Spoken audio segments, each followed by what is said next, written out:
All right, Working Dog Radio, broadcasting the bite. We're back. I'm Ted Summers, as always, most of the time anyway, from Tulsa, Oklahoma. Eric is with me from Canton, Ohio. Eric Stambro, what's up? Just actually turned to fall. Last week it was 50 in the morning, 80. So now it's like 35 in the morning and 50. So that's pretty typical, but we had a pretty good run there. So get this, dude. I have this dog. I have a private client that's been coming to me. She has been going to our buddy Travis Lloyd doing some bite work. She has a Dutch Shepherd, and she's a dog trainer, just does pet dogs. And she's got this really nice Dutch Shepherd, and she just wants to do stuff with the dog, right? So she's coming to me for detection, and I'm like, well, just start coming to me for the bite work stuff as well. And dude, this dog should be in a patrol car. He is so good at the bite work stuff, and his detection stuff's good. We're new. We're just getting into things, but I'm going to mess with him in tracking starting next Friday. She comes on Fridays for like 2 hours. No joke. And I have videos I'm going to put up on my Instagram here in a little while of him on a bicep. I'm sitting in a chair, grinding, just banging down into that bicep. And then on the ground, I thought he was going to pop the front part of my bicep. I had to move a little bit to keep him from separating my muscle. And just clear-headed, nice verbal out, really, really nice dog. So I want to shout out so she got the dog as a puppy and raised him. He's from a place called Rock Haas Kennels in Indiana. I don't think I know them. I don't think they know me. His name is Judson Brown. I think the guy's name is Judson Brown. He's originally from like the Columbus area, but now he lives in Indiana. She said she went to a club day over there, and most of the dogs were from his kennel. She said, I didn't see a weak dog in there. Everybody looked great. So I'm going to shout out to Rock Haas. Dude, if those are the types of dogs you're raising and putting out, I'll start sending people to you for green dogs if he sells green dogs. I would take this Dutchie for good. And we're going to talk about something with our guest here with that dog in a little bit, because he did break a tooth here at my facility. Anyways, yeah, he's super enjoyable, like really nice, hard ass dog, but super like level headed and everything. So what's going on with you? Finished handler school, got everybody certified and done and out and doing their things. We had our first, actually, that's not true. We had a handler come through that wasn't a dog that we trained, that came through on the 501 program. Tiny department. I think there's like 4 people on the department.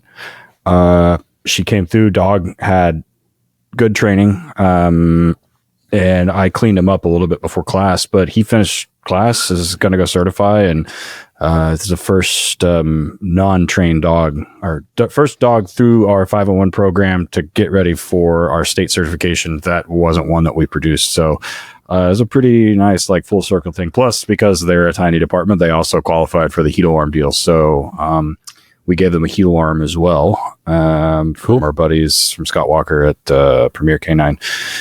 We partner with them. In fact, I've got several more. I think I've got 8 more coming. So yeah, if you're in Oklahoma and you need a heat alarm and you can't afford it, the department can't afford it, shoot us an email. It's just Oil Capital, Canine Fund, capital like money, CAPITAL. That's the name of it. So outside of that, I've got 8 or 9 green dogs coming in any day for this next class coming up. I have another class starting right after I get back from Bulgaria in November. Going to Bulgaria to kind of like shore up and finalize some of the training side of stuff. Going to get to hang out with one of our former guests. Balabanov is going to be in Bulgaria while we're there, because one of our training guys, the guy that's kind of like overseeing our training, who's a Bulgarian Border Patrol trainer and handler, I guess is a lifetime friend or like a childhood friend of Balabanov's. So he's having a trial. Yorgi is having a trial. So I'm going to go to a IGP trial in Bulgaria while I'm there, which, yeah. So it's an Italian judge. His name's Fabrizio, Italian decoys. So it should be interesting.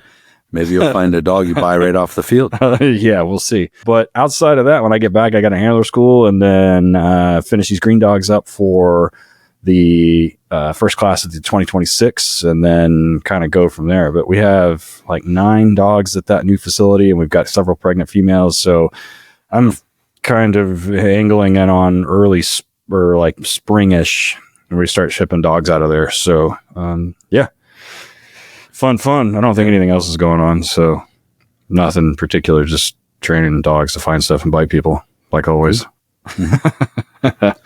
What about you? Oh, I take that back. I did go to South Carolina. We went to South Carolina to do a training day. There was a, South Carolina for the worse, I guess. This past 18 months has had a rough go of dogs being killed in the line of duty. Like, actually, we'll probably talk about that on another episode, but they are working on passing some state level legislation that increases the penalties for harming police animals like police dogs and police horses, and then some of the other stuff. Some of the similar laws have already been passed in other states, but I was out there. So we had like a big training day with a couple of other agencies that have hosted HRDs before. We were in Rock Hill, South Carolina, and we were there because they just had a dog recently, Apollo, got stabbed. Man, I want to say like 6 weeks ago.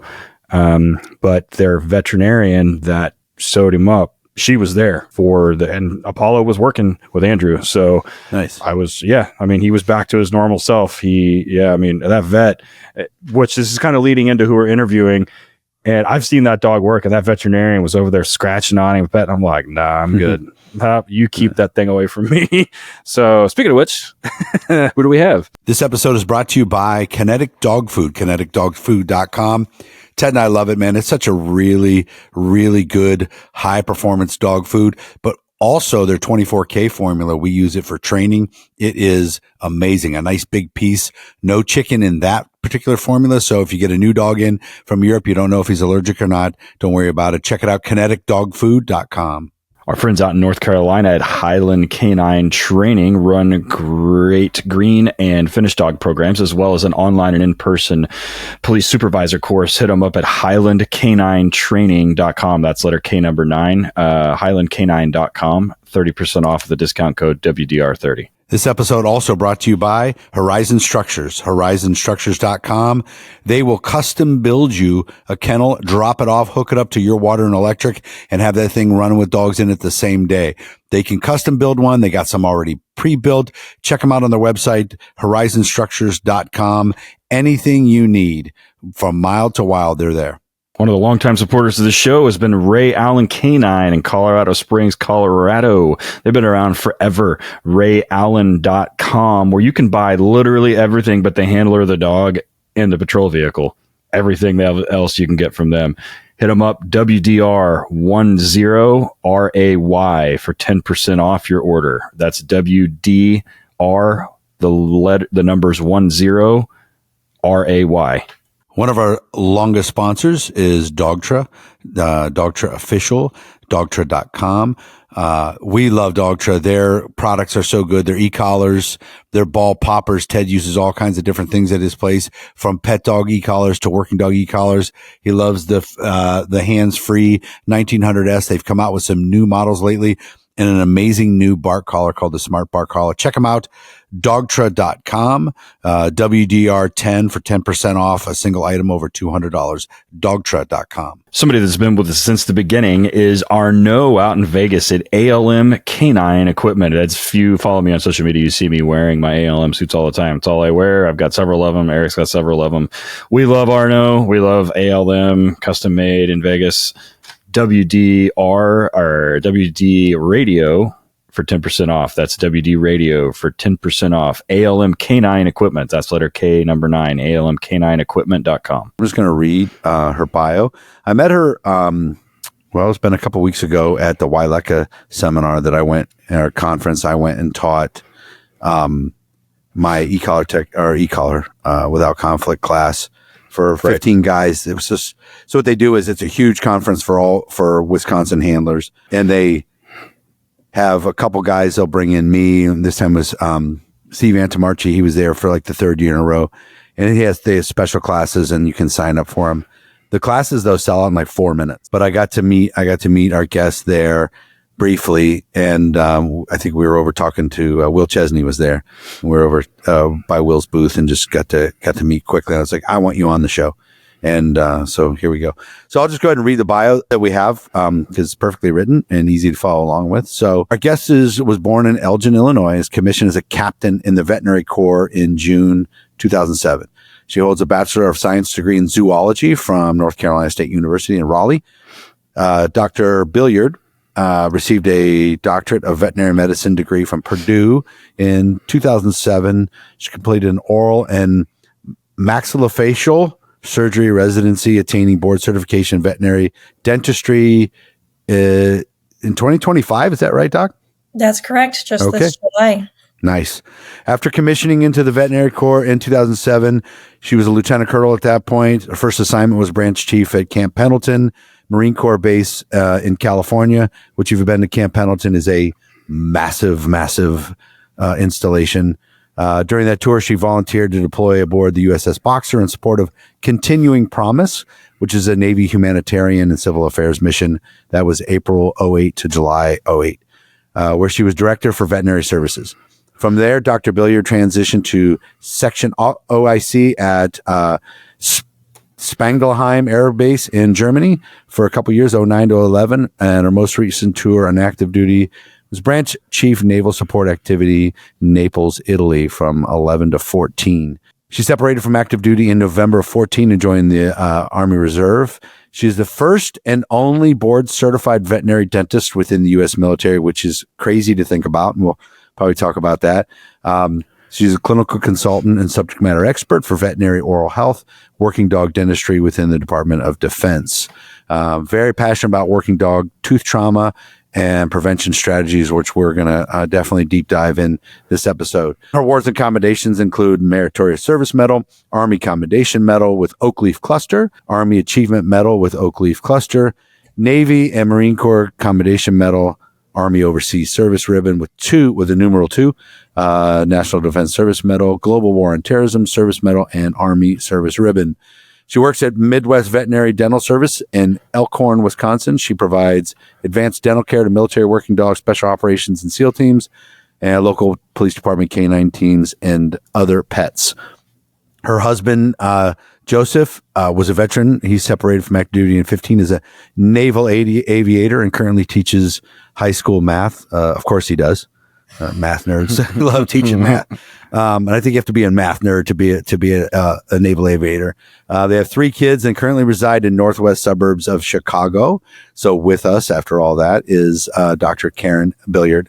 How are you? I'm good. Thank you. I'm really, really excited about sharing all the information that I can on our working dogs and their teeth, because it's definitely been a big passion of mine forever. Yeah, you know, the funny thing is, man, when we first started getting into this, we've had dentists on, and I never really knew until I really started deep diving into how many specialties there are in veterinary medicine. You know, you think, yeah, I take my vet, he looks at the teeth, he does this, he does that, he does this, he does that. And I'm like, that's a lot. And then you have other animals you have to deal with and everything. So it makes sense that there's specialists.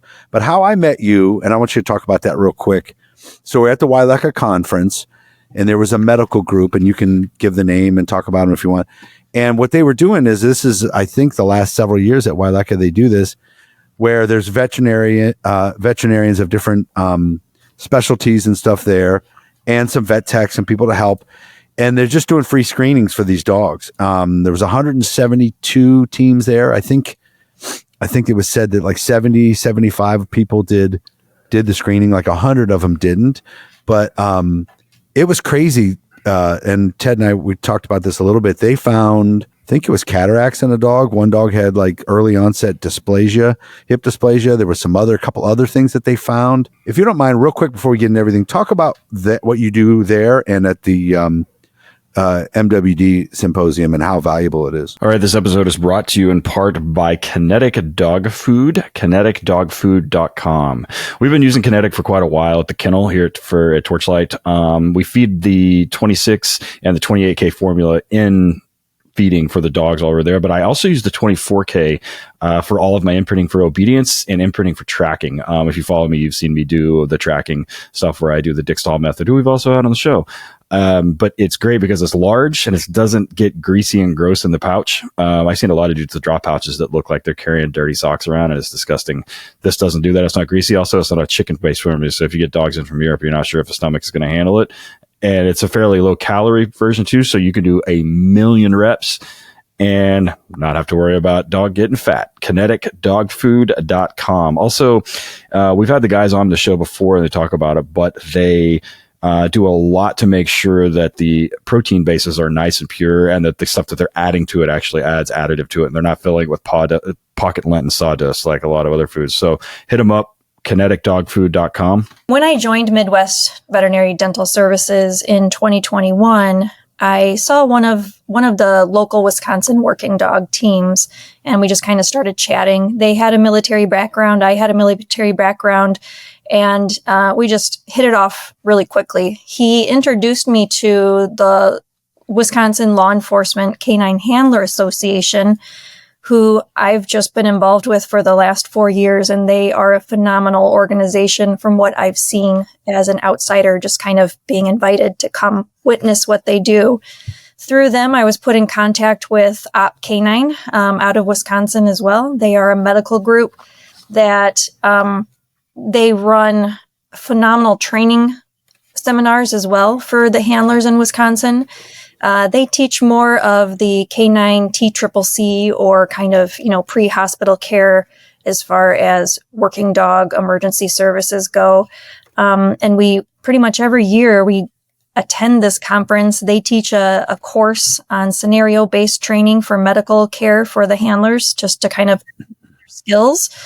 And then I do oral exams. So the dogs come through, I quickly look in the mouth, kind of chat with the handler about what I'm seeing, make treatment recommendations, and just kind of educate them on the importance of my specialty, which is teeth. And so these have, these are really quick exams, but they're great at collecting data, which again, it all comes back to longevity of our working dogs and medical wise, what are we seeing?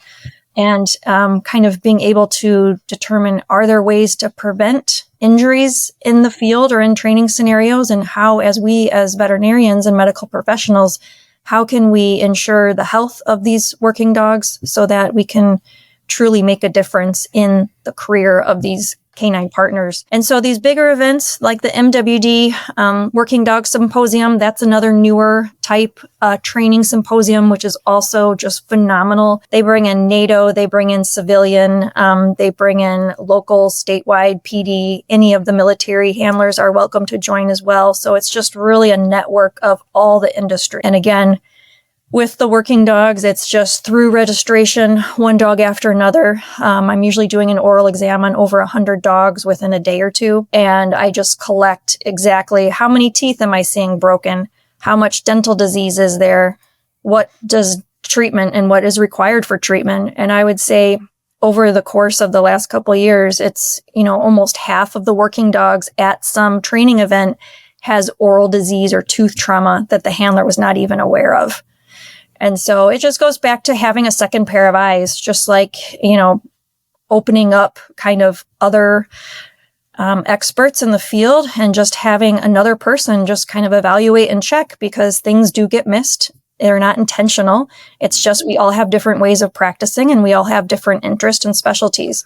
So bringing in people with, number one, working dog interest or experience is huge as well, because like you all know, a general practice veterinarian from another general practice veterinarian, we're not the same individual, different experiences.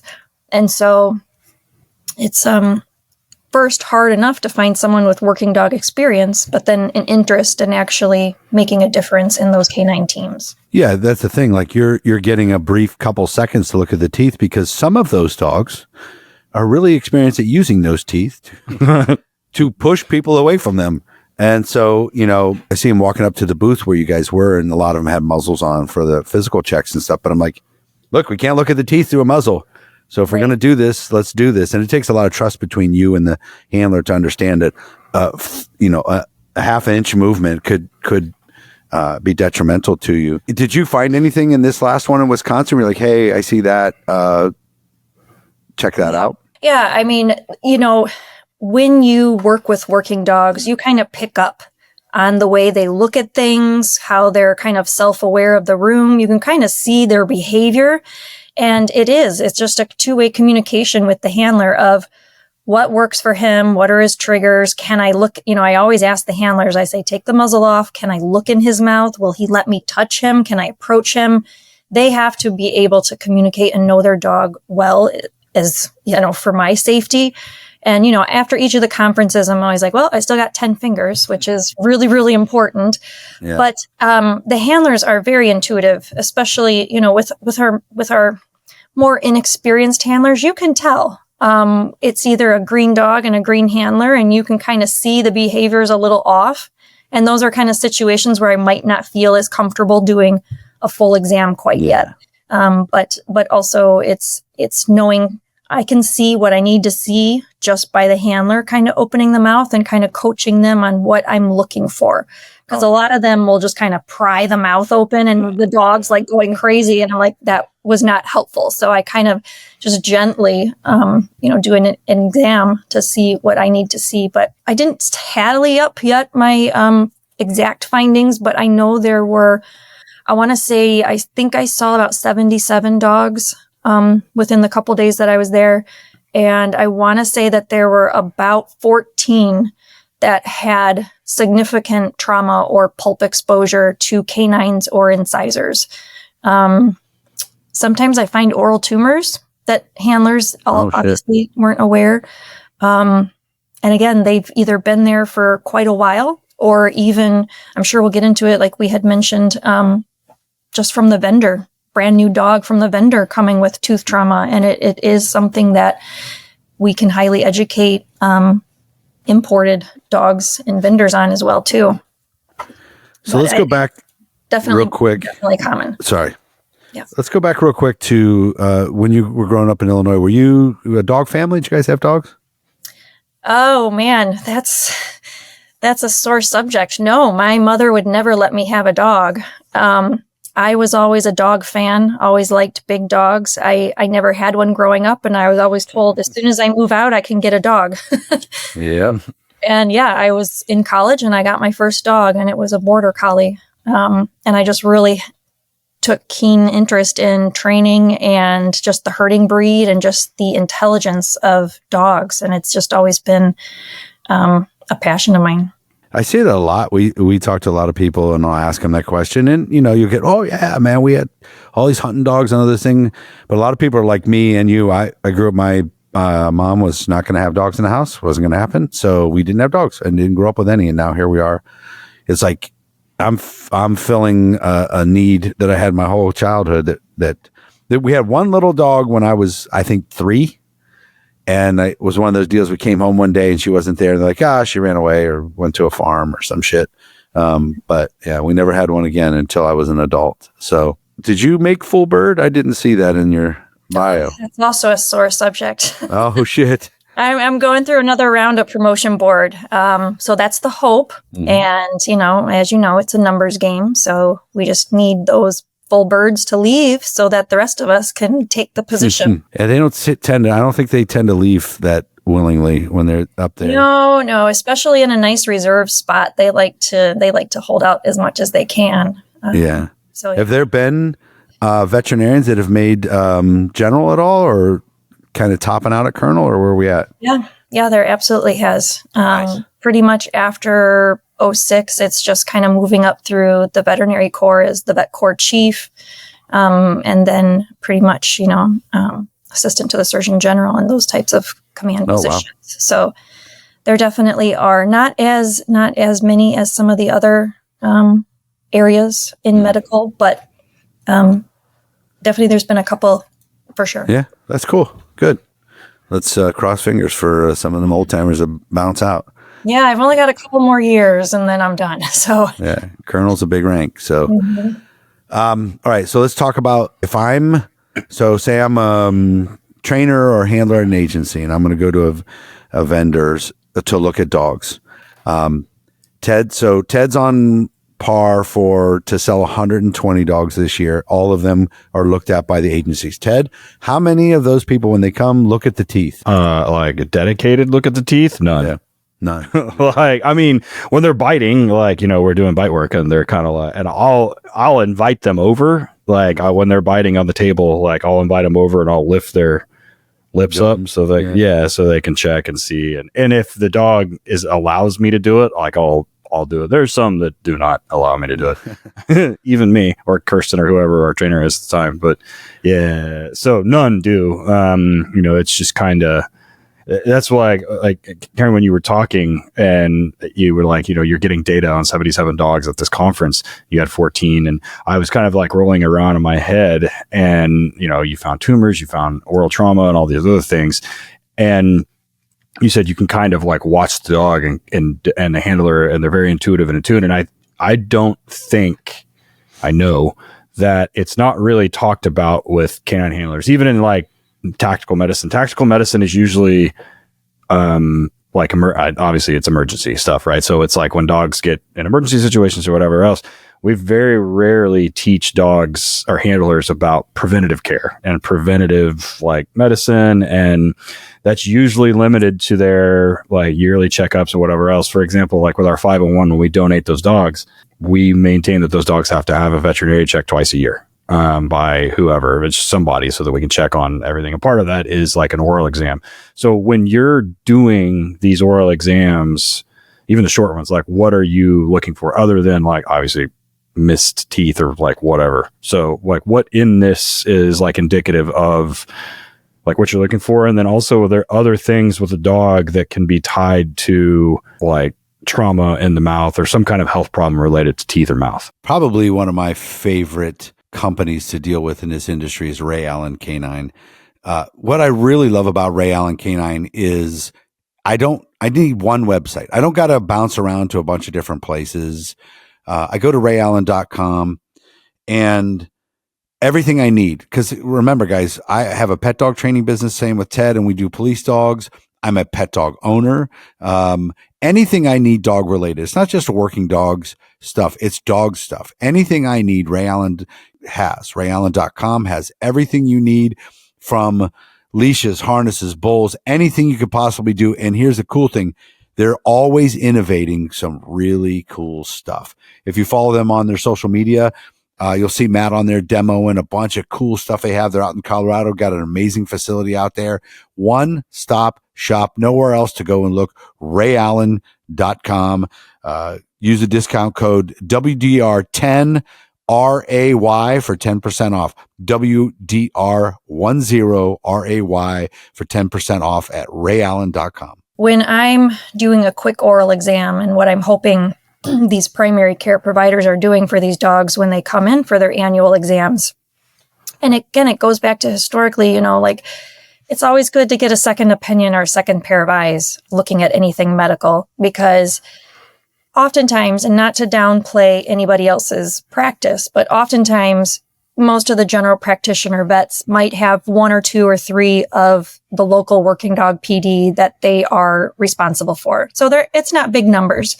And a lot of times they don't know how to handle them. They don't feel confident. I hear a lot of handlers say their vet is scared of their dog, so they never take the muzzle off. So these dogs are not getting looked at as far as an oral exam goes. But when I look in the mouth, again, to just get a good assessment, I'm just basically lifting the side of their lip up, and I'm primarily looking at incisors, canines, and just the outside of the mouth. That's really going to give me a good idea of a couple different things that I can pick up on. And again, if I'm not used to looking in a working dog mouth, I'm not identifying these things because I don't know what normal looks like for a lot of these dogs. And I'm sure when you look at the military working dog population of mouths versus the local PD that lives at home in the house with the family, we're looking at two totally different types of trauma that we're seeing. And that's, interesting too, to compare environmental factors as well.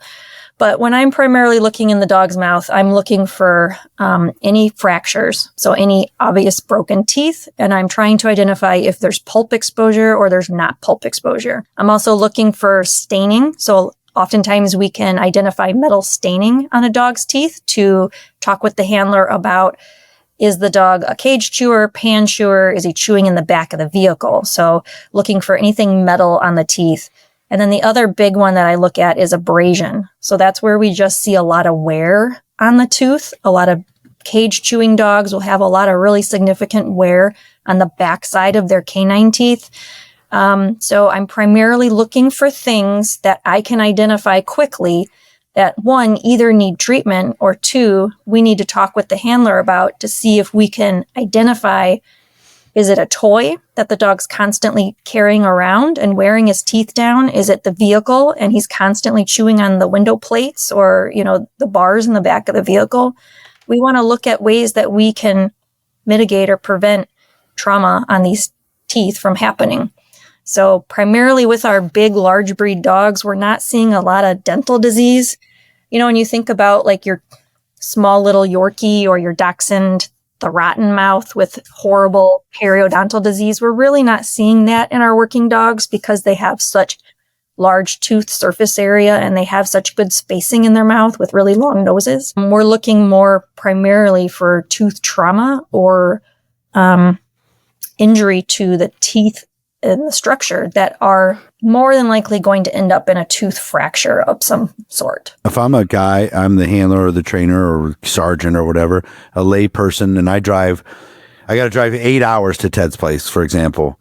I got to drive all that way there. Listen, when I take a dog, I get back, the veterinary visit should be just a thing to do. Like, we saw everything we want. And I'm able to look in there as a lay person. Just give me a couple things to look at that I'm looking for. I might pass on the dog right then and there and move on to a different one. Yeah. So I'd say the big things that you need to rule out are significant dental disease. So I know we said it's not very common, but I've seen a couple young dogs come from overseas vendors where the entire back of the mouth, the big molars in the back that are going to use for your deep hold, have significant gum recession and infection already present. That would be a red flag for me because oftentimes that dog either has an underlying immune disease. We had one that came from Texas and was later identified as having Chagas, which is an infectious disease. It's like a mosquito thing, right? Like they get it from, it's a kissing bug. It's in okay. Right. Yeah. A lot of the kennel environments in Texas area. So different geographic locations have different diseases that can present as oral disease in the mouth. And unfortunately for a working dog, sometimes we can't fix those problems after they've already started. And sometimes we need to extract some of the most significant teeth in a very young dog, which sets them up for potential early disposition or service. And so the other thing that we see frequently from any vendor, and it's just unfortunately these dogs, they're thinking they're in these most likely larger kennel facilities. They're doing, really early green type of apprehension training. Oftentimes during that time frame of a dog up to the age of like 2, the tooth structure is really weak. So oftentimes we'll see a lot of wear, especially cage chewers. That potentially sets us up for future fractures of the canine teeth or trauma already from the canine teeth as far as fractures go. And vendors aren't aware, of those issues. But for anyone purchasing dogs, that's definitely something I would look at. And I have a really great vendor that has reached out to me because he was in that situation where he just had a dog come in, had broken canine tooth, and he, did the right thing and wanted to get it fixed before he sold it to a department. But he was like, what should I be looking for? And we'd had this exact conversation. So now before he imports the dogs, he has the vendor send pictures of the mouth. And he just had another dog where he reached out to me and said, would you, is this we really want this dog. He's a great dog, but look at his teeth. And these were teeth that had a little bit of abrasion. And I basically told him, like, I would still go for the dog. The teeth we can most likely fix. The personality and in the drive of the dog, we can't recreate. So there's certain situations where I tell anyone, who's looking at dogs, like, yeah, that's fixable. We can maintain this mouth versus certain things where it's going to be pretty expensive to get this dog's mouth to where it needs to be. So if it's not a number one pick, you might want to move on to something else. As we import dogs, the European vendors, so you're going to find this hard to believe, will lie about how old the dog is. I was just thinking this question. So we've always been told by, the vet, our vets will look at the dog and go, I know the paperwork says 2, but this dog is 4. Like, or the other way. So if I'm Ted, who's bringing in 120 dogs, and I'm looking, what do you see as far as telling an age, and how accurate is that, telling through the teeth? It is pretty accurate. You can get a very good assessment of a dog's age by taking x-rays of the tooth structure. So the dog would have to, I mean, I can look at the mouth and kind of guesstimate based on patterns that I'm seeing or disease that I'm seeing present, but I can't pinpoint it very well. But if I look at the x-rays of the teeth, I can immediately tell you a good probably 6 to 12 month marker. And we did have that here at one of our local PDs where they imported a dog. I think they were told he was 2.5. And when we did the x-rays, I was like, this dog's barely 1. And they felt, that was inappropriately documented. But as a dog, that's a nice way to put it. Yes. Yeah. But the tooth structure, and it's nerdy stuff, but the pulp, so the inside of the tooth where their blood supply and their nerve supply is, when a dog is really young, that pulp chamber is really wide. So if you think of a canine, that pulp chamber is taking up almost the entire tooth structure in a young dog. As the dog ages, that pulp width on x-ray gets more and more narrow as the tooth gets stronger and stronger. So the dentin of that tooth, the outside protective layer, gets thicker and thicker as the dog ages. So we can easily see when a dog is 1 versus when a dog is 2, a significant difference in the maturation of that pulp canal. And so, any of that is naked eye, or it has to be x-ray? Has to be x-rays. Yeah. I was this many years old when I learned that. I mean, I look at so many hip and elbow and spine x-rays. Like, I'm clearly not a vet and definitely not a pin hip vet guy. But like, I can look at an x-ray on hips and be like, this positioning sucks, or this positioning is good, and this dog's hips look like 2 contact lenses rubbing together. Like, he's going to need an appendectomy by the time he's 2, right? Same thing with elbows and spine. Like, I've seen so many of them. I can't recall a time that I looked at a mouth x-ray that wasn't directly related to trauma already. To an injury, yeah, right. Well, and then I look at it, but I would have never, I mean, of course, I'm not a vet. So that's interesting. And while you were talking, Karin, while you were saying it, I just texted our business partner, I just texted Alicia, and I was like, we need to start including our mouth mouth x-rays on these dogs too, when we're bringing them in and giving them to departments, because I'm kind of thinking to myself, I'm like, I want to look at some of these now, because we have a local vet here. This is all he does is dog and cat teeth. His name's Dr. Russell. He's great. I feel like I built a wing onto his office. It's like a fucking punch card there. But he's awesome. But because I've asked him some of these questions too, and he's like super vague with me and stuff. And he's like a stupid police dog guy, like whatever. So interesting. It gives me a lot, because my question was going to be, if we do, like, if you take the dog, like you come to me as a vendor and you take the dog and you go back to wherever you're from, and your vet x-rays, and you're like, yo, while you got him under, go ahead and shoot his mouth too, so I can look at those. Yeah, interesting. Okay. Yeah. So I learned to add that in there. Yeah, so for sure. Before we get into the broken tooth thing, let's talk about probably one of the most missed and the most important thing is the preventative stuff. Give me some good preventative and some myths. All right. Our next sponsor is really good for the business side of this. If you're in the business of breeding and/or raising police dogs, or even just regular dogs, pets, or gun dogs, or whatever, one of the biggest hassles that we have to deal with is housing. Making sure it's safe, making sure it's high quality, all these things, make sure it's sterile, it's easy to clean, we can feed. If not, it just creates an infinitely higher workload. On top of that, it's expensive.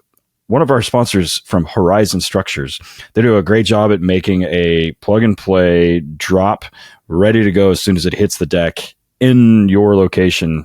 You have a gravel pad, hook it up to electricity and water. You can put dogs in it that afternoon, and all the guesswork is taken out of it. It's ready to go as soon as it gets there, and you can go from mild to wild. I've seen some that have stainless steel on the inside. It looks like an operating room. It comes with its own air conditioner, all the way down to just like a basic one you need to put in the backyard to satisfy your policy requirements. If you're a canine handler out in the back for a 10x10, he's got an indoor outdoor, he's got a little outdoor thing that's elevated so he doesn't have to stand in any of his waste, and it's easy to clean.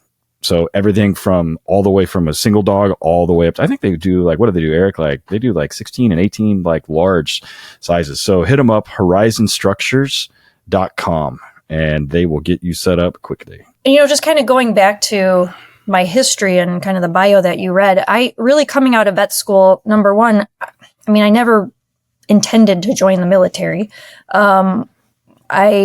It just kind of was an option. And I was like, I've got a lot of debt.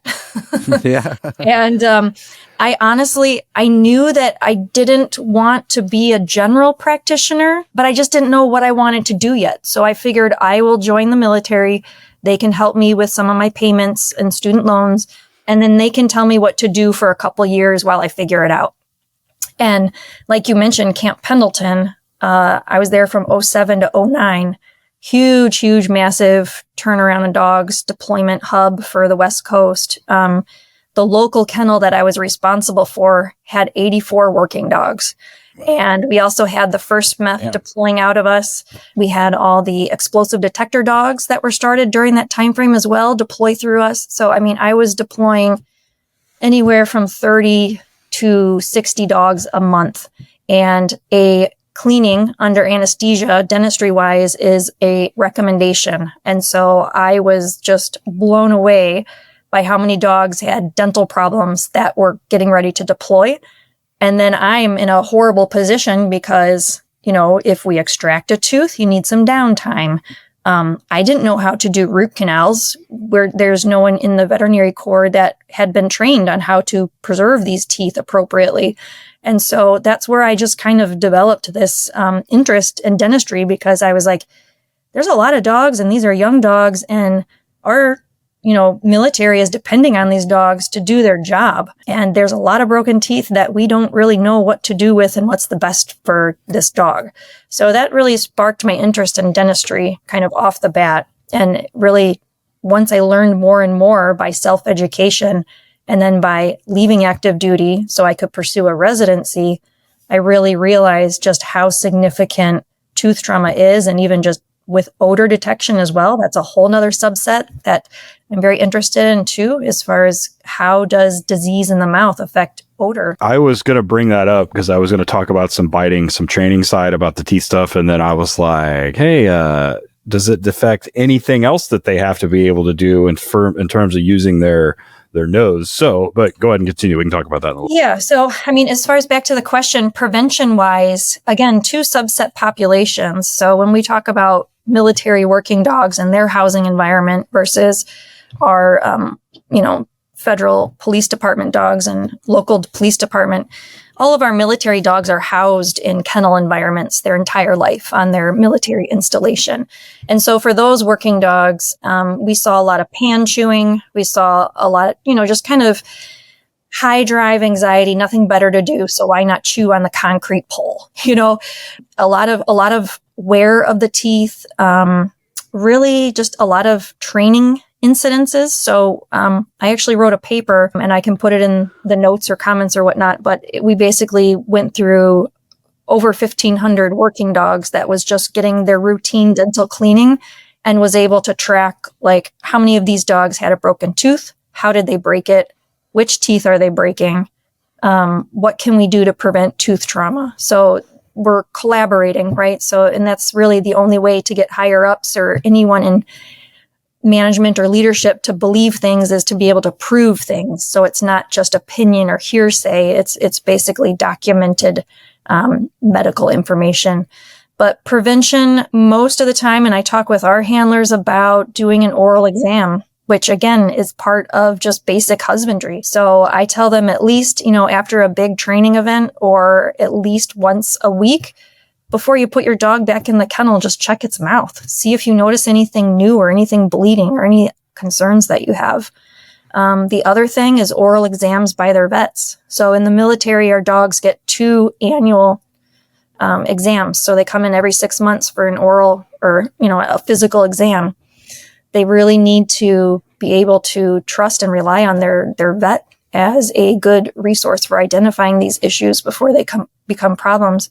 And then the other thing I highly believe in is cleaning a dental procedure under anesthesia. The big caveat is that you need someone who takes full mouth dental x-rays and can identify tooth trauma. So again, a lot of times we're just putting the dog on the table, cleaning the teeth, making it smell and look better, but we're truly not identifying disease and problems if we don't know how to diagnose a fractured tooth with pulp exposure, or we're not comfortable looking at x-rays or radiographs of the mouth to ensure we don't have an abscess of some sort.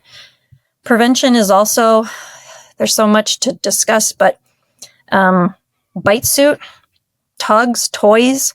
I talk to handlers. Oftentimes I see dogs with really worn teeth and I'm like, what are you using as their reward? And they pull out this really old tug toy that is, is like sandpaper because it's so old. It has holes in it. So it's same thing with bite suits. If teeth in the unit are getting fractured on bite suits, we talk about proper decoying. That's another big one.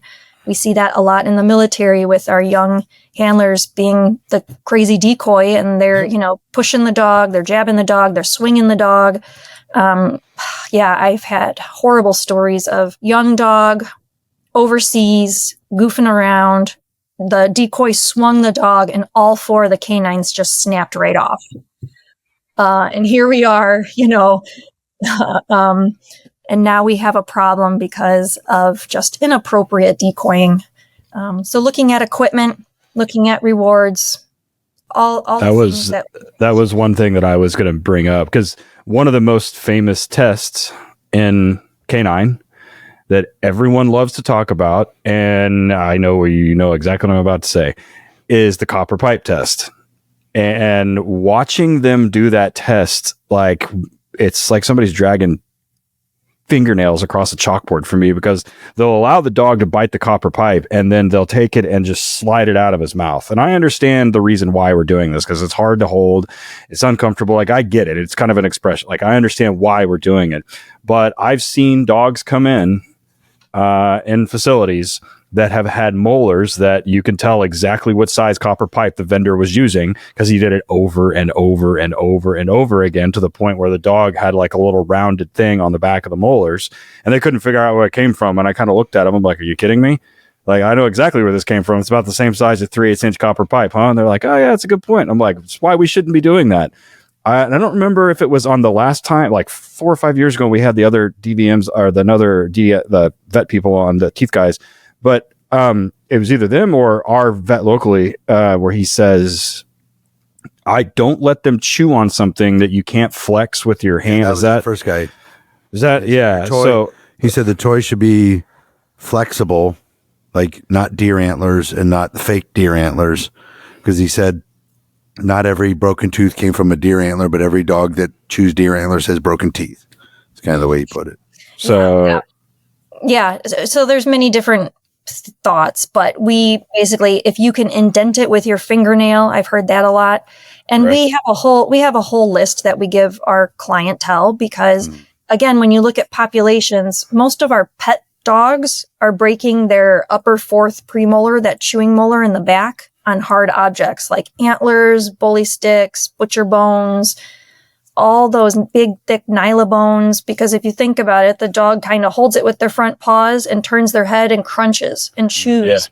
Yeah. And then, a lot of people, yes, it keeps the teeth clean, but it also breaks the tooth up and splits the tooth in half. So the most common tooth in our pets is that upper fourth chewing molar. We don't. They usually slab fracture those, right? Like they get. General term is slab fracture. Yep, where that big three-rooted tooth is fractured just in half because the chunk of the tooth just broke right off. We don't see that a lot in our working dogs. We see incisors and canine teeth, and it's usually due to some type of just inappropriate biting on inappropriate things like the back of the vehicle or the kennels, or those types of things. Or incisors are the number one teeth that our working dogs break, and most of the time it's when they're being rewarded and they go after their reward and they face plant or head first into the curb, head first into the vehicle. And those are just accidents. That's just the mentality of the working dog. They don't pay attention to their environment. They just go after things. So handlers feel horrible when accidents like that happen, but the front of the mouth in the working dogs are the most common teeth that they are breaking. So for daily, not day, well, maybe daily, but hold on a second, Eric. I want to make a comment about the biting style or gripping style or whatever. Jason Davis hears this, he'll freak out. Biting, gripping, whatever. When we teach decoy schools, one of the things that most of us are teaching modern decoy techniques anyway, we really want a pushing bite. And there's several reasons for that, but I actually outlined 5. And one of those is because if they're shallow and they're continuing to pull, they'll pull their teeth out of their head. And admins love spending money on canine, especially when it's preventable. And I mean, where I'm at canine with the root canal and the titanium and all that stuff is about $2,800 to $3,400, depending on whatever else. So, I mean, at worst, you're looking at, about $14,000 to replace all 4 of those if you have to do all 4 of them. So from a longevity perspective, I try and reinforce to my handlers and to decoys and people that we train, like, we want the dog to not be pulling. And one of the 5 reasons that I outline is because I don't want them pulling their teeth out of their head. And that's the other reason I don't let them play with tennis balls, because they chew on them and grinds their teeth down and all that kind of stuff. So this episode is brought to you by our good friends, the Perkinsons, down at Highland Canine Training. Highland, HIGHLAND Canine Training. They are a really cool place, guys. They have a school for dog trainers, pet dogs and working dogs. That is an amazing spot, man. You can go there, and it's no joke. Like, you're not going to be there for 3 weeks and come back with some stupid certificate. This is like a 6-month school for dog trainers. You learn every aspect of it, including the business side of dog training, which can be tough, especially for us former cops or current cops or military guys that don't really know all that stuff. They've been doing it forever. They offer online courses. They sell police dogs. They have canine handler schools. They offer in-person supervisor courses. Check them out, guys. HighlandCanine.com is the website to go check it out. Everything's on that front page there. It's a very nice website. Check them out, HighlandCanine.com. For the supervisor schools, I think there's a 30% off with the discount code WDR30, HighlandCanine.com. So working on keeping your dog's teeth cleaned, are I'm not going to say a brand name, but the daily sticks or dental things that they give people, are those bullshit? No. Well, again, when you go to a market or you go to any type of home store, there's a whole shelf of things claiming the exact same thing. So the only way you're going to know what actually is effective is if you go to the veterinary oral health website, because those products that they list on their website have the seal on it, VOHC seal on the bag for marketing. And they've actually demonstrated that they do actually reduce plaque and calculus from developing on the teeth, versus if there's a product that doesn't have that seal on it, there's been no research, there's been no documentation showing that it's beneficial at all. So I didn't even realize VOHC. Is that what it is? It's Veterinary Oral Health Council. Yeah. Okay. Yep. I didn't even realize there was such a thing. VOHC.org for those wondering. Yeah. So then, you're not buying junk. You're buying something that's actually been approved and has gone through research process. Yep.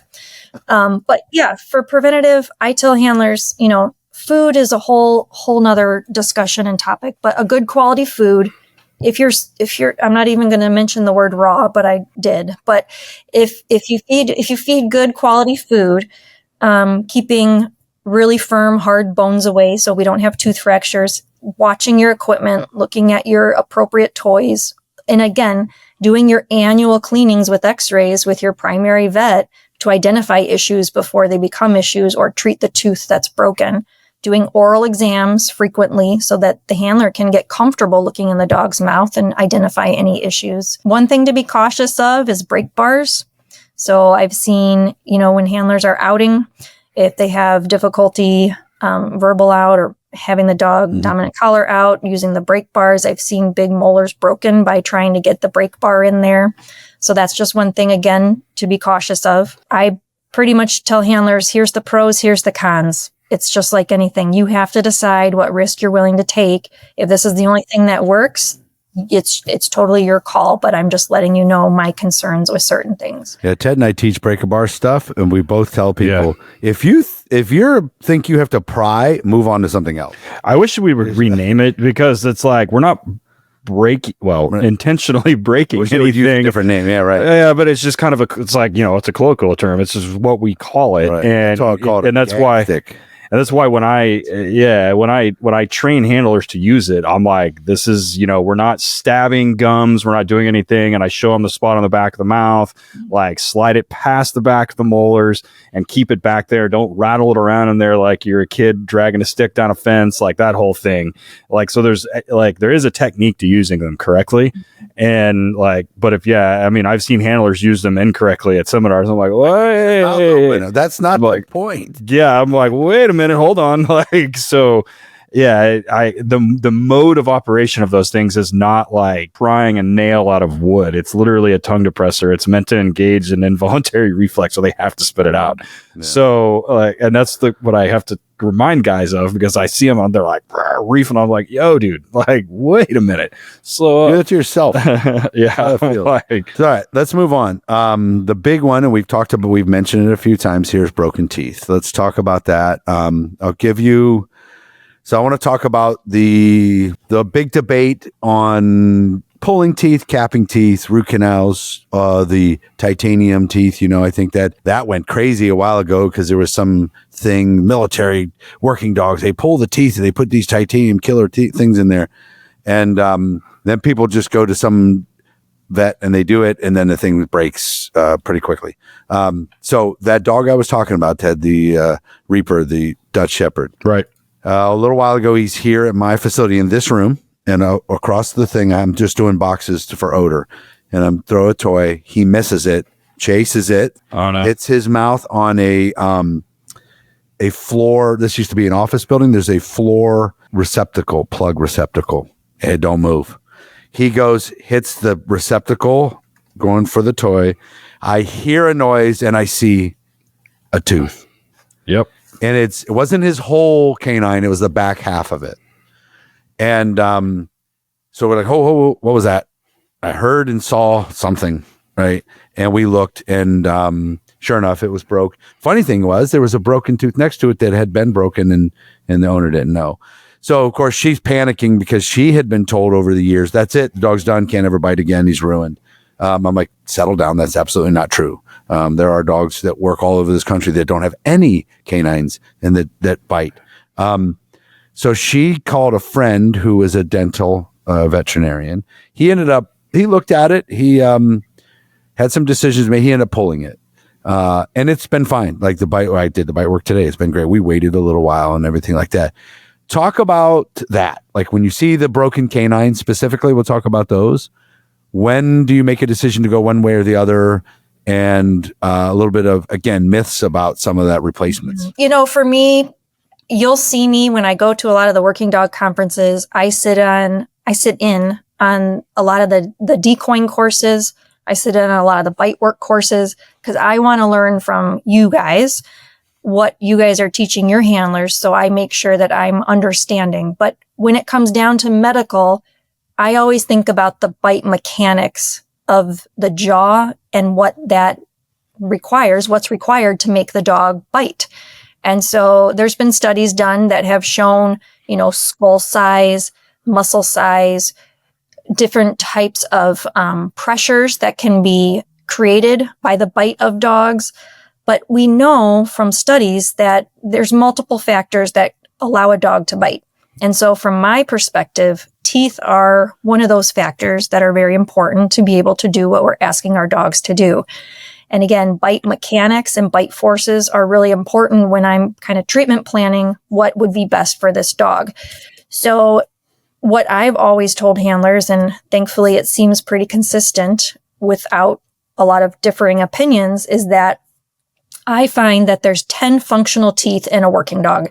They only need 10 teeth to be able to technically do their job. And when we're talking about apprehend and hold, we're talking about either for a certain amount of time until the handler can come get the dog and take the dog off the suspect, or during certification, which varies on what the requirements are for that as well. But we talk about the initial grip and then the deep push. So like you mentioned, there's appropriate biting and there's inappropriate biting. We don't want the dog chattering. We don't want the dog tugging. We don't want a shallow grip. We don't want that. And oftentimes this goes into clinical findings too. With a broken tooth, yes, the dog will work, the dog will eat. You would never know it's got 6 broken teeth in its mouth. We are the same type, right? If we have a painful body part, we still take medicine, we still eat, we still go to work. So oftentimes I hear from handlers, he's doing his job fine, he doesn't need it fixed, which I get. That is an absolute correct statement. But what we're not realizing is, what are we missing, or what isn't the dog fully capable of doing, because that does hurt. So we do see from master trainers, decoy, we do see issues on the bite during training. So oftentimes we'll see those shallow bites. This dog has been a good biter and now he's not advancing on the bite. He's not holding. He's releasing early. We had a Marsoc dog where the trainer sent me videos and immediately I knew it was a tooth issue. They couldn't figure out what was going on with the dog. It was one of their best dogs. Dog had 4 infected canine teeth. They looked okay in the mouth. They couldn't really pinpoint just by doing an oral exam, but once we took imaging, the dog was, as soon as he would come off the wrap, he would chatter a little bit and then he would go back for it. He kept just releasing early and chattering and going back for it. So there are little things that we can notice during bite work that would be an indicator of a tooth causing a problem. And most of the time when we fix those problems, the handlers are like, good Lord, I never knew he could bite even harder. Or I never knew he could up a notch. I thought he was already at 100 and now we took all the pain out of his mouth and now he's 120%. So oftentimes, again, yes, he's doing his job, but is he doing a satisfactory job because his mouth hurts? He should be allowed to do that 110 that he wants to give. He just can't give. So I always say broken teeth with pulp exposure need treatment. I'm a firm believer that they cause pain, they cause discomfort. We also know, and we talked briefly about odor detection.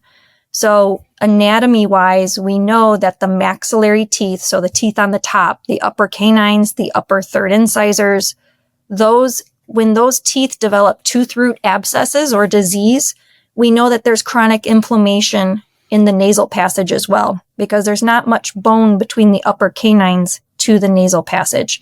From human medicine, we've shown that when humans have oral disease or pain or discomfort or infection in their mouth, their odor detection and their olfactory decreases. I think there's 1 or 2 studies that really have dug into olfactory and what factors cause decrease in olfactory detection or scent detection. There's nutrition, there's age, there's temperature, there's certain drugs and medications. Obviously, there's a lot we don't know, but from the human studies, we can then presume that it's very similar to our dogs with tooth issues as well, too, and how that potentially might affect odor. So with our military dogs, who are primarily multi-purpose for explosives and tracking and patrol, that's a much bigger concern for me as a military person if I'm expecting this dog to go out and search for explosives. If he's got a tooth abscess and he's not up to par on his olfactory detection or his odor detection because the threshold is now different and changed due to his chronic disease, that puts a lot of people at risk that shouldn't be in that situation. So that's where we kind of have to start thinking about, yeah, it's just a tooth and he's doing his job, but how is that affecting his overall work performance? Just because he's meeting certification and detecting certain things, let's look at the bigger picture of this is an investment. This is an asset. How much are you missing or losing by not taking care of the dog fully? So that's kind of my soapbox.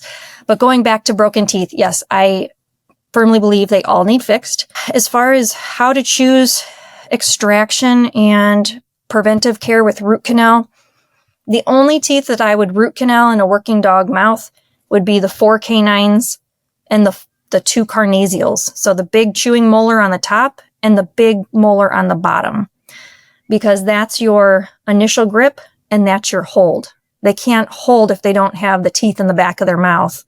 And there are, yes, working dogs that have no canine teeth and have no problems doing bite work because they're still able to advance and hold with their back teeth. But there are some dogs where we extract 2 teeth canine teeth, and now they're slipping and they can't have a great initial grasp. So it's a little bit of a risk and it's a little bit variable. I always, again, thinking of bite mechanics, the next study that I want to be able to release is when we extract a canine tooth, how likely are we going to put the other teeth at risk? Because if you think of the 4 canines, the height of the canine is a real factor in the biomechanics of the bite. So if I remove an upper canine tooth, now the dog is compensating and the potential grip on that bite suit or that suspect is off. So now they're compensating and using the other tooth. What we see in our military population and even civilian working dogs is that if we remove or shorten the height of one canine tooth, we put the other canine teeth at higher risk for fracturing in the future. And it almost becomes this every so many months, there's another tooth broken or another tooth broken. So I always try to keep the canine teeth in balance so that we have a good balanced occlusion and we're not causing more issues with the TMJs, because that's the other thing that creates a lot of bite force as well and comfort. And we want to keep the dog as balanced and in occlusion as we can. So extraction or root canal is really kind of the treatment options when you have pulp exposure in any teeth. Yeah, just don't let it go. Like something's gotta happen. And that's interesting. I actually had another vendor, last week try and sell me a dog with a broken canine, and he was like, he's social enough, you can just make him do a single purpose instead of fixing the tooth. And I'm like, aside from the fact that I have an ethical problem with that, I'm like, knowing that it hurts, right? But hearing also that it can affect with chronic inflammation. I mean, it makes sense because like when I've had for example, like I had wisdom teeth pulled and everything else, I mean, your entire face swells up. So, I mean, it makes sense to me, but I mean, I don't really think about it in dog terms, but yeah, because that's kind of the prevailing thing, right? If you got a young dog, and because I learned today that the outside of it's not as thick, and they break their teeth and they're like, instead of replacing them, just make them a single purpose, cost too much, $3,000 a tooth, sell them as a single purpose dog, don't need to fix it. I'm like, ethically, well, yeah, financially, I understand the proposition. Believe me, I get it. But ethically, and then now hearing that they may not be as effective, I'm like, now you have the case that it needs to be fixed no matter what. Now, obviously, a single purpose dog is not like biting, but in that case, would they replace it or just do a root canal or cap it or pull, or what would they do? This episode is brought to you by DOGTRA, DOGTRA official, DOGTRA.com. You guys have heard us talk about it. We've been with DOGTRA for a long time. We love them. They're amazing people. We love their product. There's so many different things that they do. The 1900S, the hands-free. They got all kinds of things, poppers, droppers, all kinds of different things with their e-collar. But I have been a proponent of their YS600 bark collars for a long time. Everybody knows I talk about it. When I had the kennel open, I would come in and show videos of all the dogs being quiet. The YS600, they have the YS300 for smaller dogs. But here's the thing, guys. They just came out with a bark collar called the Smart Bark Collar. Dude, this thing is amazing. It attaches to an app on your phone. You can control everything out of it, see in real time what's working, what isn't working with the dog. But here's the kicker. It catches whining. That's the big deal with that Smart Bark Collar. It catches the whining because we all know your dogs learn to whine underneath the threshold of other bark collars, and it's super annoying. But with that Smart Bark Collar, it catches the whining. And in the app, while it's working, you can just reach up and hit the vibrate button. There's a little button on your thing that'll vibrate that if that seems to work a little bit better for your dog. Or you can actually administer your own stim as a little bit extra if need be. You can set minimums, maximums, sensitivity levels to pick up that whining. Check out DOGTRA.com. They have a discount code WDR10, 10% off a single item over $200. But check out that Smart Bark Collar, guys. It is amazing. We've been messing with it in my facility, and my employees absolutely love it. Check them out, DOGTRA.com. Basically, the only teeth that you would cap would be the canines and then the upper fourth premolar and the lower molar. So those are the only teeth that you really would put a crown on the tooth. Implants don't work. So when I was stationed in Germany, one of the local national military vets were doing implants. And this again gets into bigger details, but it's where you put a metal post into the tooth and then you put the crown on top of it. Right. Those did not prove beneficial. The dogs were pulling them out of their mouth and just breaking the jaws. So shit. That's how we learn, right? We're trying to do the right thing. And that's how we learn what works and what doesn't work in these dogs. So when we talk about crown or capping, there's different materials as well too. And unfortunately, again, it's just the whole understanding of what these dogs are capable of and finding the right materials and the right treatment that's going to work with these dogs. So I find that at our practice, and I would easily say that myself are probably doing the majority of the working dog population as far as root canals and crowns or preventive work. Most dentists, they might see 1 or 2 working dogs a year, depending on where their location is at. And they might not have the experience or a lot of interest in the training of endodontics or prosthodontics, which is your root canal and your vital pulp and your metal crowning. A lot of residents in dentistry don't get a chance to do metal crowns because their location, there's no pets or no working dogs that they've had the chance to do it. So it's definitely a learned skill. And you want to have people that have experience doing them so that they're done properly. And that also takes us back to, you see so many things on social media and I don't even engage anymore. But so we put titanium in their mouth so they can shoot through Kevlar and that kind of goofy shit. Yeah, I know. Yeah. That shit started about 10 years ago, man. Yeah, I know. Holy shit. They pull the teeth and then put it in. I'm like, oh my God. Yeah, we had guys trying to do that. Yeah, I've been reached out to a couple people asking for implants. And I think it's just the miscommunication, because if you're not a dentist, you don't know what an implant is, which, again, it's just different use of words.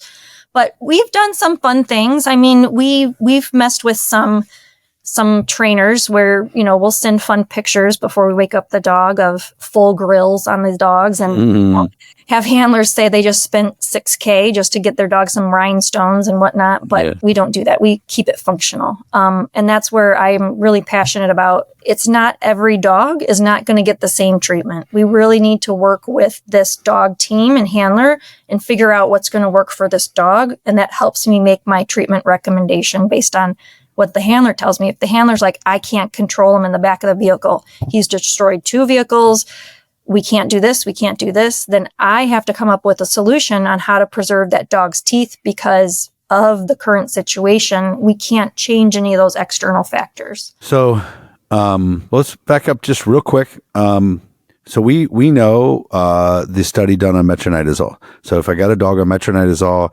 for diarrhea, it seems to be about 50% of them, it can affect their olfactory.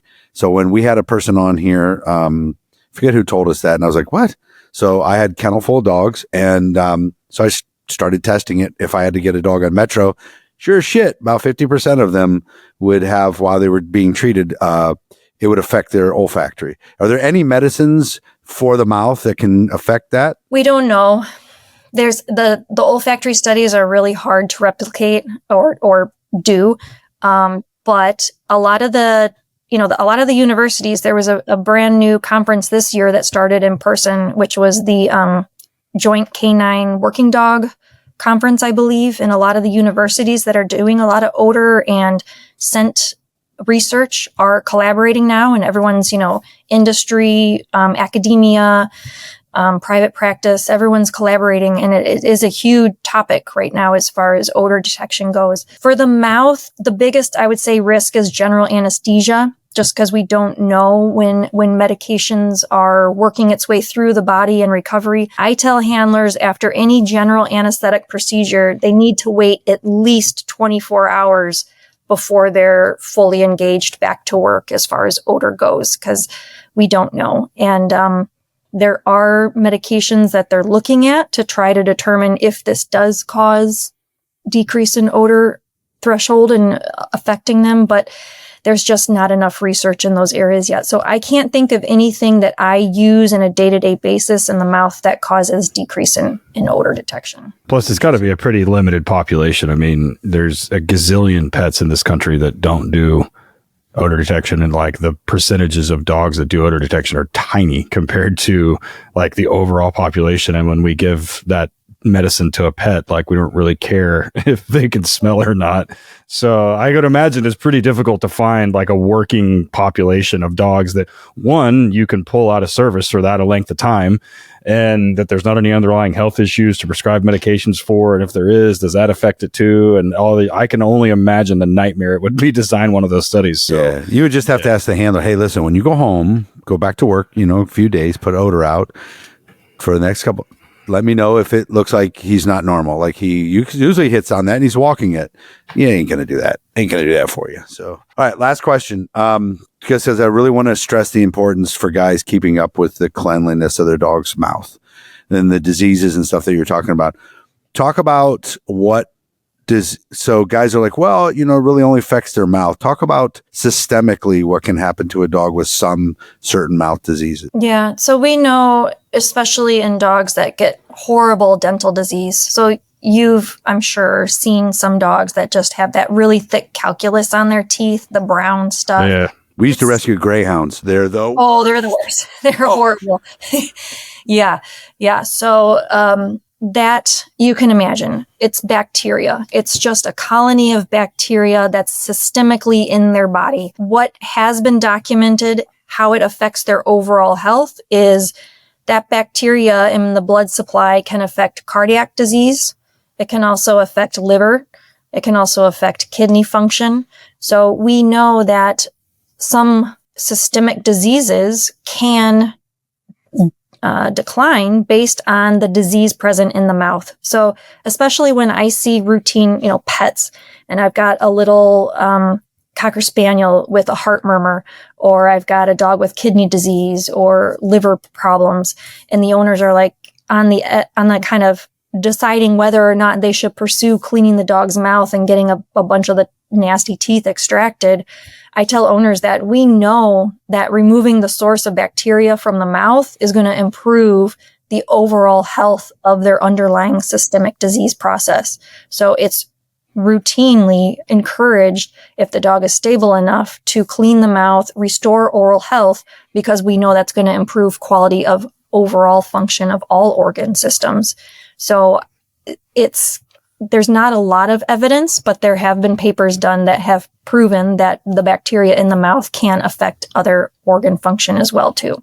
So it's definitely not something to just brush off or not think it's causing any problems. So it brings me back to one more question then.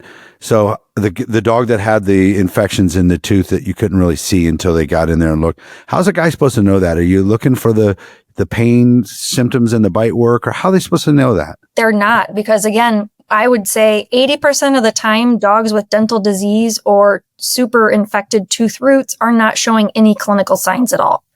So that's again why it's the push for you to find your supportive veterinarian that is doing a cleaning and x-rays every year. I'll tell you, I've seen so many working dogs where the tooth was fractured, a lower canine tooth, like a month ago, and the tooth root is already abscessing almost completely through the jaw. So a lot of these working dogs are going undetected with how significant the disease process is. And what will actually happen is this dog will work until his jaw breaks if no one identifies that tooth is broken and there's a significant issue there. So just every 6 months, get it checked. Just get your routine in. Hopefully you never catch anything, but maybe that's pretty much it. Don't try to be an expert. Like Ted and I are learning shit today. We've had thousands of dogs. And the other thing too is, and Ted and I are very much on the same page with this, guys, we really don't need to be doing 100-yard sends over and over and over and over and over again at all your trainings. Most of you are not good enough to consistently catch a dog 6-7 times in a month on those long 100-yard sends. And I know some of us have to do it for our certifications and everything, but and it doesn't really happen as much on the street as that. But Are they, when you see a broken tooth, have you been able to figure out, is it from those long sends? Is there like a record of that kind of? Yeah. So when we did our study on our military dogs, 70% of the time where I identified a fractured tooth, the handler had no idea the tooth was fractured. So most of the time it's incidental because no one picked up on it or noticed it.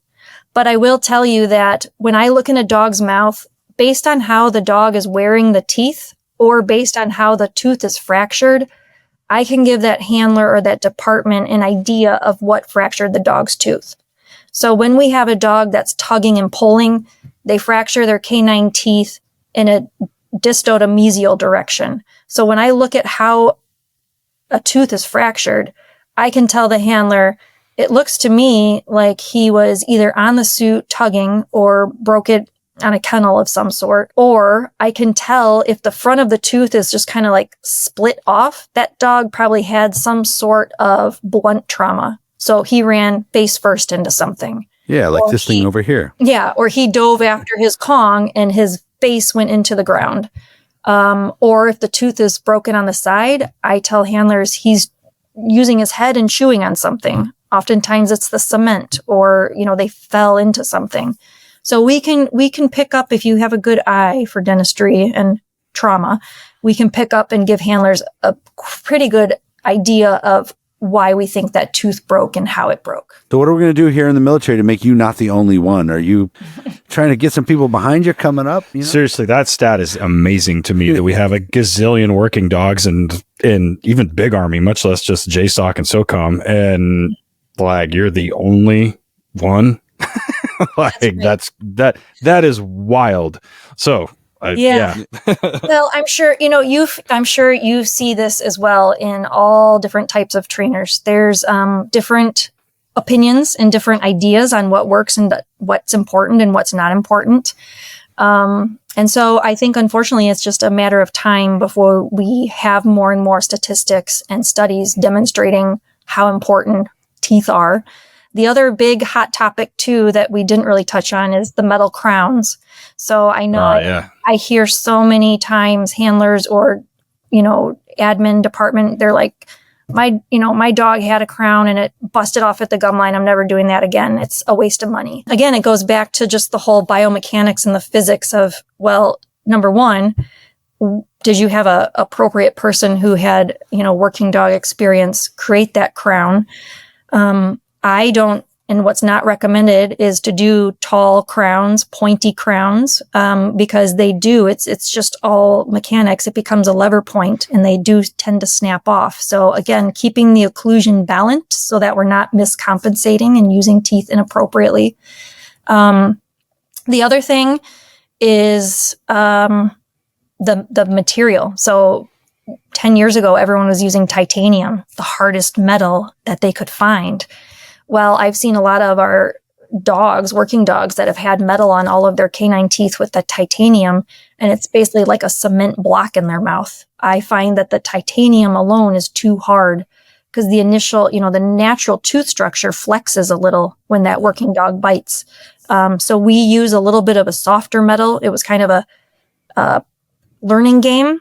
Certain metals are too soft because the dogs can wear through them faster, but we found kind of a good metal alloy that has a little bit of flexibility. So when they're doing their bite work, there's a little give and a little flexibility. I've never had, knock on wood, I've never had a crown break at the gum line. Because again, it's attention to detail and it's doing it right the first time. I've had crowns pop off, like heavy cage chewers, dogs that are just insane. But I would much rather have that crown pop off and need me to re-cement that back on the tooth than the tooth break at the gum line. So it's a lot of technique and it's a lot of experience in getting it done properly. And again, a lot of times when the handlers come in and I'm recommending certain treatments, they're like, my department's never going to go for that. No. But a lot of times I say, I'm happy to talk to them. And once I kind of educate on the importance and then kind of give them a ballpark as far as this is what it's going to cost to fix the dog. How much have you already invested? What kind of assets? what kind of asset is this? I mean, so you're saying if your dog bloated, you wouldn't do a $5,000 surgery? Like how is the mouth any different, right? So a lot of times it's just educating and making them understand that there are different levels of treatment, but if they want the dog to be fully capable and not have, premature retirement, they've already invested so much in this team. It's just kind of a budgeting for preventative care. That's huge that I educate all the handlers on. Just like HeartGuard and, any other, heartworm preventative and vaccines, their working dog admin should look at budgeting for preventative dental care. So getting those annual cleanings under anesthesia and then having that pocket of money for a tooth, because it's not if the tooth is going to break, it's when a tooth is going to break in a working dog. And just having that knowledge that, a lot of admin will call us and be like, well, why is this dog breaking all of his teeth? What is the handler doing? I've never had a dog that broke this many teeth. And I'm like, well, they've never been to a veterinary dentist or someone who has working dog experience and knows like how much damage and trauma there is in the mouth.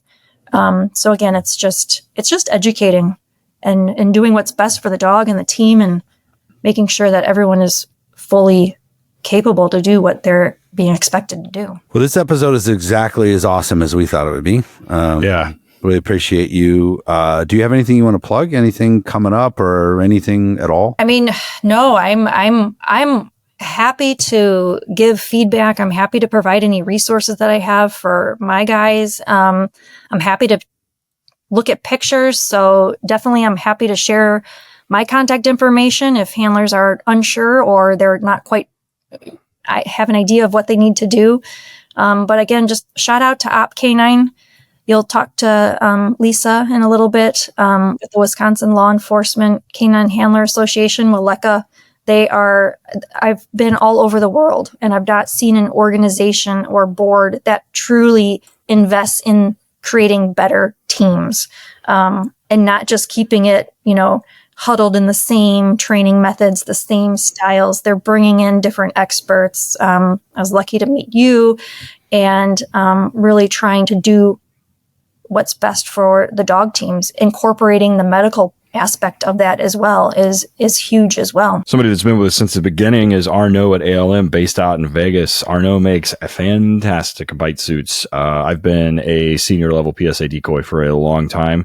All of my trial suits are ALMs. I love them. I've sent my one jacket back multiple times to have new sleeves put on it because it fits so well. Arnaud works with you through the process, helps you get a design set up. In fact, when I went out to see him in Vegas, he had my original design still in my original pattern still in the workshop there. And he was able to make me another jacket just out of the one that I have that's like 10 years old. He made me another one.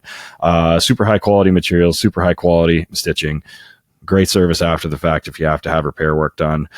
Hit him up, ALM Canine Equipment. That's the letter K number 9.com. ALM Canine Equipment. Use this discount code WD Radio for 10% off. Another person that has been with us since the beginning is the person that wrote the music for the intro and the outro on this. His name's Brother Deeg. He's no longer with us. He's a super talented musician, and I actually met him at a live show here in Tulsa. Super nice guy. He was super supportive of what we do here and what police dogs do in general. And he was gracious enough to allow us to use the music for that. Yeah. Wherever you're at, you can look at him on iTunes and on Spotify. Just Brother Deeg, spelled D-E-G-E, and it's brotherdeeg.net. Yeah, I agree. Yeah, it was my first time there. I loved it. Guys were great. Everybody was they put in good work. I did have one dog. This is one of my favorite stories. Ted, we were doing, so the second day of my conferences or my seminars, I teach a cleanup. We use the e-collar to clean up the heel for the dog. And we have him off leash. Well, I had him in the helipad area, surrounded by a fence. And I was like, oh, we'll be good. So he's back out there. I'm calling left turn, right turn, all this shit. We get done, and their backs are to me. And I said, all right, go ahead, hook up your dog. Nice job. He goes to take his leash off, and that dog had been waiting the entire time for this. Turn, looks at me. He's coming for me. So I'm like, no big deal. I'll just close the gate. I'm at the gate. I close it. Well, there's about a 8-inch gap. Yes. Between the two things. So he starts putting his head through and I kick him.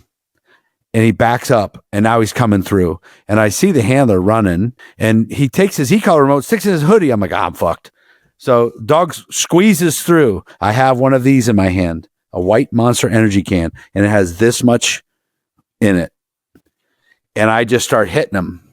Whap, whap, whap, left side of his face, right side of his face, and I'm getting back. I'm just trying to distract him because he's got a nice flat collar. I can see it. I'm going to grab it and hoist him up like this. And he's going to scratch me or whatever, but he's not going to bite me. And I've had to do this before, but so bam, bam, and he's backing up, and the handler's trying to grab him. He spins, he comes back in. 4 or 5 attempts on bites, and I fended him off with this can. The handler finally gets a hold of him. Dude, the can was mangled, and there was a monster all over me. I was soaked with Monster. Not one person videoed it. As soon as we got done, I put my hands up like, yes. Anybody get that? No? Fuck. The bite was a foregone conclusion, and I managed to, fend him off. But then I did tell the handler, look, and the dog's got street bites. I said, that's also a problem that I fended off your dog with a Monster Energy can. So you need to go back and work on some fend offs and keep the dog dedicated in more, attempts to get it, because he should have been able to bite me. They're faster than we are. So, you're good for a minute, but they're going to bob and weave enough that they get away. So anyway. Yeah. And I wanted to mention something because this has come up recently a couple times because my practice, we're doing, if the dog is a good candidate for preventive crowns, we are putting preventive crowns on some of the canine teeth that we fear are going to break in the future. I've had a couple teams reach out to me after the crowns have been put on and send me pictures of their street bites of, what the dog did damage wise. And they're a little bit disappointed because the dog's not shredded. The person, the person's not destroyed, and they're kind of like, well, can we make the crowns a little sharper or pointier? And, I just have to reiterate, like, this was a win.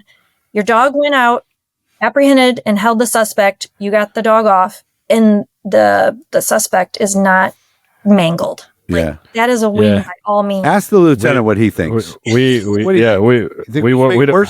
We're not there to remove chunks of people. And I tell my handlers that at day 3 of handler school, I was like, and I show them pictures of bites, and I'm like, this is what they should look like. They should need, some stitches. Not nothing bad. The soft tissue damage is going to be bad. It's going to be like a couple days later, it's going to be like getting hit with a baseball bat. It's like, but we're not there to yank and pull chunks of people off out. And that's not what we're doing. Even though one of Eric's dogs has eaten somebody's part of their leg at one time, but that was his fault. That was his fault though.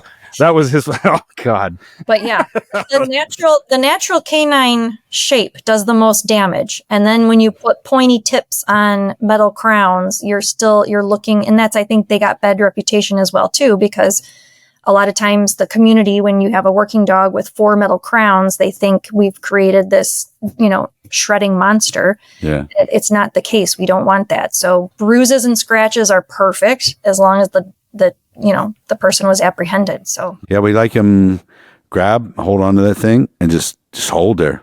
We've had dogs. I had a dog rip a guy's entire thigh off. That was just high prey drive dogs. I see that a lot in. But anyways, Ted, where can people find you? Ted_Summers on Instagram, Torchlight K9, letter K9, Torchlight Pets, Oil Capital K9 Fund, letter K9, capital like money, and HRD Police K9 on the Instagrams, Facebook, all those places. So we should have a new website up for the kennel in Europe here fairly shortly. I would say probably before the end of the year, but when that comes up, it'll be like a whole thing. It'll have a password deal, so you can go in if you're looking at dogs. Well, you'll have access to all the medical records. Probably now we're going to have mouth X-rays included. Mm-hmm. So there's that. Yeah. So yeah. What about you? So Van Ness K9, just get on Van Ness K9 for everything.